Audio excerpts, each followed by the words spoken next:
MLA అభ్యర్థి పవన్ కళ్యాణ్ గారికి ballot number 4 గాజు గ్లాసు గుర్తుకు ఓటు వేసి 1,00,000 ఓట్ల మెజారిటీతో గెలిపిద్దాం. So welcome to Pithapuram madam Kalavathi గారు. అంటే మీరు వైజాగ్ అలాగే అనకాపల్లికి లీగల్ సెల్ జనరల్ సెక్రటరీగా ఉన్నారు. అలాగే ఇక్కడ పిఠాపురంలో వచ్చి 4 రోజుల నుంచి క్యాన్వాసింగ్ చేస్తున్నారు. ఎలా అనిపిస్తుంది మేడం ఇక్కడ పిఠాపురం స్పందన? చాలా పాజిటివ్ గా ఉందండి. చాలా అసలు పిఠాపురంలో రావడం అంటే నిజంగా పిఠాపురం ప్రజలు అదృష్టం చేసుకున్నారని ఆంధ్రప్రదేశే కాదు దేశాల ప్రముఖులు చాలా ఇటువైపే చూస్తున్నారు. ఎంత అంటే శ్రీపాద వల్లభుడు ఉండడమే కాకుండా ఇక్కడ ఒక శక్తిపీఠం ఉంది, ఆ విధంగా ప్రసిద్ధి చెందింది. అయినప్పటికీ కూడా దేవుళ్ళతో పోల్చకూడదేమో కానీ అంతకు మించి ఈవేళ పవన్ కళ్యాణ్ గారి పేరు ప్రపంచం మారు మోగిపోతుంది. ఇలాంటి మహాత్ముడు కాలు పెడుతున్న ఎమ్మెల్యేగా అవ్వబోతున్న ఊరని ప్రజలందరూ ఆసక్తిగా చూస్తున్నారు. కాకపోతే ఇక్కడ ప్రజల మీద నమ్మకం ఉన్నప్పటికీ కూడా మా వంతు ధర్మంగా ఉడతా సాయంగా మా వంతు కూడా మేము కూడా చేసాము అని గర్వంగా చెప్పుకునే విధంగా ఎమ్మెల్యే చేయడంలో మా శక్తి కూడా కొద్దో గొప్ప కృషి కూడా ఉందని అనిపించుకోవడం కోసం వైజాగే కాదు చాలా జిల్లాల నుంచి వస్తున్నారు దఫాలుగా.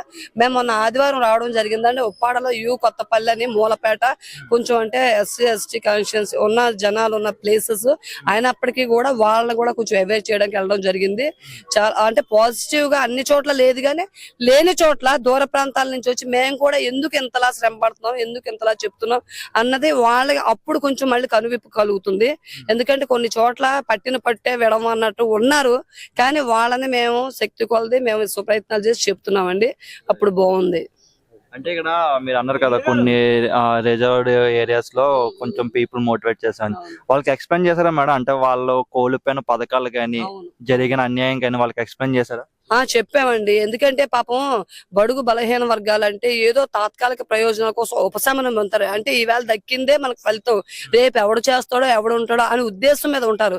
కాబట్టి మేము చెప్పేది ఏంటంటే సంక్షేమ పథకాలు అనేవి అవి గొప్పగా ఉన్నా లేకున్నా దాన్ని మరింత మెరుగుపరిచి ఇంకా ప్రజల దగ్గరికి తీసుకెళ్ళడానికి ఈవేళ పవన్ కళ్యాణ్ గారితో పాటు ఉమ్మడి కూటమి ఏదైతే ఉందో కేంద్ర ప్రభుత్వం వారి సహకారంతో కూడా మరింత మెరుగ్గా వాళ్ళ సంక్షేమ పథకాలు తాయిలాల రూపంలోనో లేకపోతే వాళ్ళ వర్గానికే కాకుండా కుల మత వర్గ వైషమ్యాలు లేకుండా ప్రతి ఒక్కరికి కూడా ఎవరైతే దానికి అర్హులో వాళ్ళందరికీ కూడా ఏ వర్గ భేదాలు చూడకుండా అందించే విధంగా కేంద్ర రాష్ట్ర ప్రభుత్వాలు ఈవేళ ఏదైతే NDA కూటమి ఉందో వాళ్ళ ఆధ్వర్యంలో వస్తాయని మేము విశదీకరించడం జరిగిందండి. అంటే ఇప్పుడు కొద్ది రోజుల్లో అయితే ఇంకో 2-3 days లో అయితే ఎలక్షన్ పోలింగ్ స్టార్ట్ అయిపోతుంది. అంటే పార్టీ పరంగా వచ్చిన వాళ్ళు లేకుంటే పార్టీతో నియమించబడ్డ ఏజెంట్లు అంతా కూడా పర్ఫెక్ట్ గా ఉంటారు కానీ కొంతమంది వాలంటీర్లుగా వాళ్ళ దోచిన సాయం వాళ్ళు చేద్దాం అనుకుంటారు. వాళ్ళకి లీగల్ సెల్ అడ్వైజర్ గా మీరు ఏమైనా సూచనలు ఇవ్వాలనుకుంటే ఏమిస్తారు? కొన్ని చోట్ల అండి ఓటు వేస్తామని భ్రమలో ఉంటున్నారు తప్పితే వివివి ప్యాడ్స్ సిస్టమ్ కూడా తెలియలేదండి. మేము ఈవేళ నైట్ వెళ్ళి ఈ గోకువాడ అనే గ్రామం చుట్టుపక్కల పరిసర ప్రాంతాల్లో చెప్పడం జరిగింది. పాపం వాళ్ళు ఎంతో ఉత్సాహంగా మీరు ప్రత్యేకించి చెప్పక్కర్లేదమ్మా ఓటు అదే అన్నారు. ఒకసారి వేసి చూడండి అని చెప్తున్నాం, అది తెలియట్లేదు వాళ్ళకి. దాన్ని ఏంటంటే ఇలా నొక్కగానే ఇలా వచ్చేస్తారు. కాదమ్మా అది పూర్తిగా మనం ప్రెస్ చేయాలి, అక్కడ మనం ఏ సింబల్ నొక్కుతున్నాం ఆ సింబల్ కనిపించాలి, ఆ కనిపించిన తర్వాత మీరు ఓటు వేసినట్టు తప్పితే అనకూడదు. ఆయనేమో ఓట్లే లేదంటారు, వీళ్ళేమో ఓట్లేసాం సంతృప్తి పడతారు, తీరా చూస్తే అక్కడ గల్లంత అవుతున్నాయి.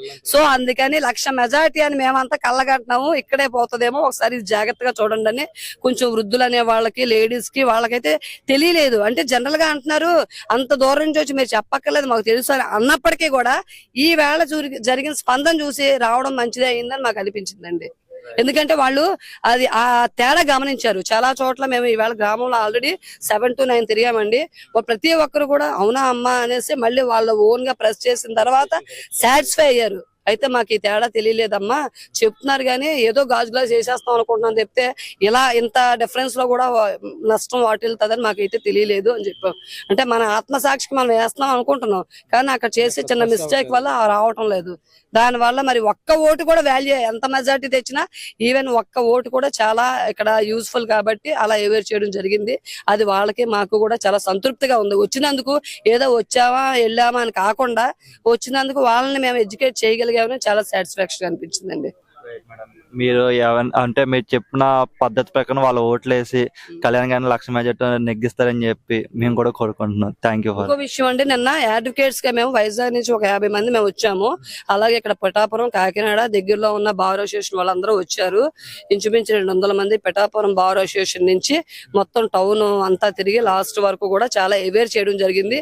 ఓన్లీ ల్యాండ్ టైటిల్ యాక్ట్ అనే కాదు, ప్రతిదీ కూడా ఏదో సంక్షేమ పథకాలని తాయిలాలని మనుషుల్ని ఎంత మతి భ్రమించేటట్టు చేశారు అంటే తాత్కాలిక ఉపశమనం కాదు, మనకు కావాల్సింది రాబోయే భవిష్యత్ తరాల వారికి విద్య, వైద్య, ఉపాధి అవకాశాలతో పాటు మన భూమి మన హక్కు, మన భూమి మీద మన హక్కు ఉండాలి. అంతేగాని మన భూమి మీద మన వారసత్వంగా తాత తండ్రుల నుంచి వచ్చిన భూమి మీద ఆడెవడ ఫోటో పెట్టడం బట్టి జెరాక్స్లు ఏంటి. ఈవెన్ నేనే ఉన్నానండి, మా ఓన్ అపార్ట్మెంట్, ఓన్ ల్యాండ్, మా అమ్మాయికి ఎడ్యుకేషన్ లోన్ పెడదామని బ్యాంక్ వెళ్తే నానా రకాలుగా వాళ్ళు ఎక్స్ప్రెస్లు వేసిన దానికి మేము ఆ లోన్ కూడా తీసుకోలేకపోయాం. అంటే మన సొంత స్టాంప్ పేపర్లు వారసత్వంగా వచ్చింది దాని మీదకే లోన్ రాకపోతే రేపు జెరాక్స్ల మీద మాకు లోన్ గానీ రేపు పొద్దున పిల్లలకి ఏదైనా పసుపు కుంకాల మీద కానీ ఇస్తాం గానీ అప్పుడు మా భూమి ఎలా అవుతుందని ప్రతి ఒక్కరు అడుగుతున్నారు. మేము వైజాగ్, అనకాపల్లి, గాజువాక బార్ అసోసియేషన్ లో ఎస్పెషల్లీ నేను నిరాహార దీక్షలో అంటే స్టేట్ మొత్తం చేశాము. నేనైతే ఉత్తరాంధ్రకు చెందిన దాన్ని కాబట్టి 3 జిల్లాల్లో 3 కోర్టులో కూడా నాకు ఆ కెపాసిటీ ఉంది, కేపబిలిటీ ఉంది కాబట్టి నిరాహార దీక్ష చేయడమే కాదు దగ్గరున్న గ్రామాల్లో అవేర్నెస్ చేశాము. అయితే వాళ్ళకి తెలిసింది వాళ్ళకి జరగబోయే నష్టం ఏంటని. వాళ్ళు కూడా స్వచ్ఛందంగా రైతులు ఎవరైతే ఉన్నారో వాళ్ళందరూ స్వచ్ఛంగా వచ్చి ఇన్వాల్వ్ అవడమే కాదు, మేము చెప్పిన దానికి చాలా ఇంపాక్ట్ అయ్యారు. అయితే మేడం మేము ఏం చేయాలి అన్నారు. ఏం చేస్తామండి, మొన్న ఏంటది అంగన్వాడీలకు గాని, సర్వశిక్ష అభియానికి గాని ఉద్యోగస్తులకు నష్టం వస్తే ఏం చేశారు, అదే చెయ్యండి. ఎందుకంటే మనం ప్రశ్నించడమే కాదు, మన వచ్చే నష్టాన్ని మనం దాన్ని నష్టం రాకుండా వాటిల్లాలంటే దాని మీద ఉద్యమించాలి. కాబట్టి వాళ్ళు ఉద్యమిస్తున్నారు. ఈ ప్రభుత్వం అధ్యక్షుడు పవన్ కళ్యాణ్ గారి దృష్టిలోనే ఫస్ట్ వెళ్ళింది. ఆయన కూడా మాట ఇచ్చారు. నాగబాబు గారి మీద కూడా దాని మీద స్పందించారు. నిన్న మేము చేసామని ఆయన పిలిపించుకుని దాని మీద డిస్కషన్ చేయడం కూడా జరిగింది నాగబాబు గారు. అలాగే ఇప్పుడు ఏదైతే ఎన్డీఏ కూటమి ఉందో కూడా వాళ్ళు స్పందించారు. తక్షణమే మన ప్రభుత్వం రాగానే దాన్ని ఏదైతే వీళ్ళు జీవో విడుదల చేశారో దాన్ని వెనక్కి తీసుకుని ఎవరి భూమి మీద వాళ్ళ హక్కు ఉండేటట్టు, భూ హక్కుదారులు వాళ్ళ హక్కును కోల్పోకుండా సమస్య సానుకూలంగా ఉండేటట్టు దాన్ని చేస్తామని మాట కూడా ఇవ్వడం జరిగిందండి. అయితే ప్రజలంతా ముక్తంగా ఏమంటున్నారంటే ఈవేళ వరకు ప్రజల్ని మతి భ్రమించేటట్టు ఏవేవో పెట్టారు, ఇది 100వ తప్పు, భస్మాసుర హస్తం లాగా తన ఉనికి లేకుండా చేసుకోవడానికి ఇది కూడా చేశాడు అని అందరం అంటున్నారండి. దీంతోనే తన జీవితం, పొలిటికల్ కెరీర్ సమాప్తం అవుతుందని అందరూ ప్రజలు ఆకాంక్షిస్తున్నారండి. రాబోయే ఎన్డీఏ కూటమి గురించి అధ్యక్షులు పవన్ కళ్యాణ్ గారి అసెంబ్లీలో అడుగు పెట్టే రోజు గురించి అందరూ ఆశగా చూస్తున్నాం. వాళ్ళందరితో పాటు మేము కూడా వైజాగ్ టీం అండి. జై జనసేన, జై జనసేన, పవన్ కళ్యాణ్ గారి నాయకత్వం వర్ధిల్లాలి.